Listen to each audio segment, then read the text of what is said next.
नमः शिवाय। आप सबका स्वागत है हमारे चैनल महिमा महादेव की में। आज हम जानेंगे नागेश्वर ज्योतिर्लिंग की उत्पत्ति की पौराणिक कथा। दारुका नाम की एक प्रसिद्ध राक्षसी थी जो पार्वती जी से वरदान प्राप्त कर अहंकार में चूर रहती थी। उसका पति दारुका महान बलशाली राक्षस था। उसने बहुत से राक्षसों को अपने साथ लेकर समाज में आतंक फैलाया हुआ था। वह यज्ञ आदि शुभ कर्मों को नष्ट करता हुआ संत महात्माओं को संहार करता था। वह प्रसिद्ध धर्मनाशक राक्षस था। पश्चिम समुद्र के किनारे सभी प्रकार के संपदाओं से भरपूर 16 योजन विस्तार पर उसका एक वन था जिसमें वह निवास करता था। दारुका जहाँ भी जाती थी वृक्षों तथा विविध उपकरणों से सुसज्जित वह वन भूमि अपने विलास के लिए साथ साथ ले जाती थी। महादेवी पार्वती ने उस वन की देखभाल का दायित्व दारुका को ही सौंपा था, जो उनके वरदान के प्रभाव से उसके ही पास रहता था। उससे पीड़ित आम जनता ने महर्षि और्व के पास जाकर अपना कष्ट सुनाया। शरणागतों के रक्षा का धर्म पालन करते हुए महर्षि और्व ने राक्षसों को शाप दे दिया।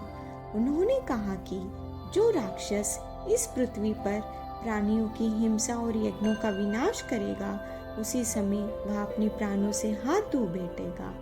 महर्षि और्व द्वारा दिए गए शाप की सूचना जब देवताओं को मालूम हुई तब उन्होंने दुराचारी राक्षसों पर चढ़ाई कर दी। राक्षसों पर भारी संकट आ पड़ा।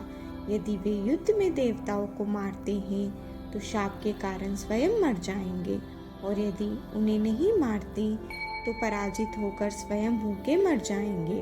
उस समय दारुका ने राक्षसों को सहारा दिया और भवानी के वरदान का प्रयोग करते हुए वह संपूर्ण वन को लेकर समुद्र में जा बसी। इस प्रकार राक्षसों ने धरती को छोड़ दिया और निर्भयता पूर्वक समुद्र में निवास करते हुए वहां भी प्राणियों को सताने लगे। एक बार धर्मात्मा और सदाचारी सुप्रिय नामक शिव भक्त वैश्य था। जब वह नौका पर सवार होकर समुद्र में जलमार्ग से कहीं जा रहा था, उस समय दारुक नाम का एक भयंकर बलशाली राक्षस ने उस पर आक्रमण कर दिया। राक्षस दारुक ने सभी लोगों सहित सुप्रिय का अपहरण कर लिया और अपनी पुरी में ले जाकर उसे बंदी बना लिया। चूंकि सुप्रिय शिवजी का अनन्य भक्त थे, इसलिए वह हमेशा शिवजी की आराधना में ही तन्मय से लगे रहते थे। कारागार में भी उनकी आराधना बंद नहीं हुई और उन्होंने अपने अन्य साथियों को भी शिवजी की आराधना के प्रति जागरूक कर दिया। वे सभी शिव भक्त बन गए। कारागार में शिव भक्ति का ही बोलबाल हो गया। जब इसकी सूचना राक्षस दारुक को मिली तो वह क्रोध में उबल उठा। उसने देखा कि कारागार में सुप्रिय ध्यान लगाए बैठा है तो उसे डांटते हुए बोला, वैश्य, तू आंखें बंद करके मेरे विरुद्ध कौन सा षड्यंत्र रच रहा है? वह जोर जोर से चिल्लाता हुआ धमका रहा था। इसका उस पर कुछ भी प्रभाव न पड़ा।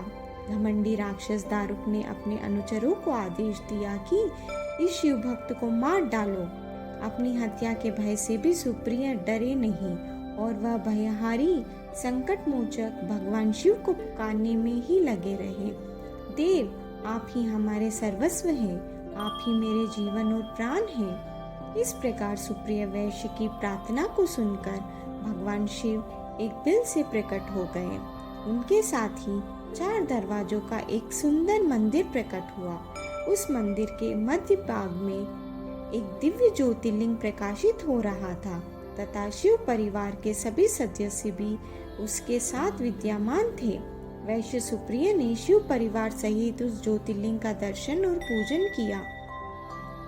सुप्रिय के पूजन से प्रसन्न भगवान शिव ने स्वयं पशुपतास्त्र लेकर प्रमुख राक्षसों को व उनके अनुचरों को तथा उनके सारे संसाधनों अस्त्र शस्त्र को नष्ट कर दिया।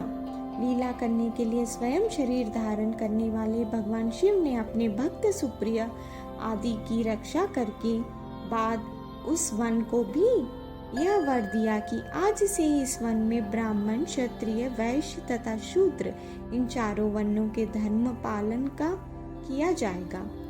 इस वन में शिव धर्म के प्रचारक श्रेष्ठ ऋषि मुनि निवास करेंगे और यहाँ तामसिक दुष्ट राक्षसों के लिए कोई स्थान न होगा।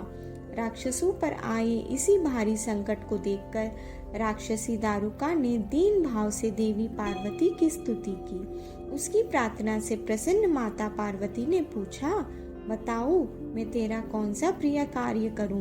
दारुका ने कहा, माँ आप मेरे कुल की रक्षा करें। पार्वती ने उसके कुल की रक्षा का आश्वासन देते हुए भगवान शिव से कहा, नाथ आपकी कही हुई बात इस युग के अंत में सत्य होगी। तब तक यह तामसिक सृष्टि भी चलती रहे, ऐसा मेरा विचार है। माता पार्वती शिव से आग्रह करती हुई बोली कि मैं भी आपके आश्रय में रहने वाली हूँ, आपकी ही हूँ, इसलिए मेरे द्वारा दिए गए वचन को भी आप प्रमाणित करें। यह राक्षसी दारुका राक्षसियों में बलिष्ठ मेरी ही शक्ति तथा देवी है, इसलिए यह राक्षसों के राज्य का शासन करेगी।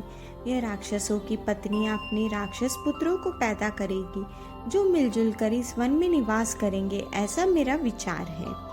माता पार्वती के उक्त प्रकार के आग्रह को सुनकर भगवान शिव ने उनसे कहा, प्रिय तुम मेरी भी बात सुनो। मैं भक्तों का पालन तथा उनकी सुरक्षा के लिए प्रसन्नता पूर्वक इस वन में निवास करूंगा। जो मनुष्य वर्णाश्रम धर्म का पालन करते हुए श्रद्धा भक्ति पूर्वक मेरा दर्शन करेगा वह चक्रवर्ती राजा बनेगा। कलयुग के अंत में तथा सतयुग के प्रारंभ में महासेन का पुत्र वीरसेन राजाओं का महाराजा होगा। वह मेरा परम भक्त तथा बड़ा पराक्रमी होगा। जब वह इस वन में आकर मेरा दर्शन करेगा उसके बाद वह चक्रवर्ती सम्राट हो जाएगा। तत्पश्चात बड़ी बड़ी लीलाएं करने वाले शिव दंपति ने आपस में हास्य विलास की बातें की और वहीं उपस्थित हो गए। इस प्रकार शिव भक्तों के प्रिय ज्योतिर्लिंग स्वरूप भगवान शिव नागेश्वर कहलाए और पार्वती देवी भी नागेश्वरी के नाम से विख्यात हुई। इस प्रकार शिव ज्योतिर्लिंग के रूप में प्रकट हुए हैं जो तीनों लोगों की कामनाओं को पूर्ण करने वाले हैं। नागेश्वर ज्योतिर्लिंग के दर्शन करने के बाद जो मनुष्य उसकी उत्पत्ति और महात्म संबंधी कथा को सुनता है वह समस्त पापों से मुक्त हो जाता है तथा संपूर्ण भौतिक और आध्यात्मिक सुखों को प्राप्त करता है। ओम नमः शिवाय। हर हर महादेव।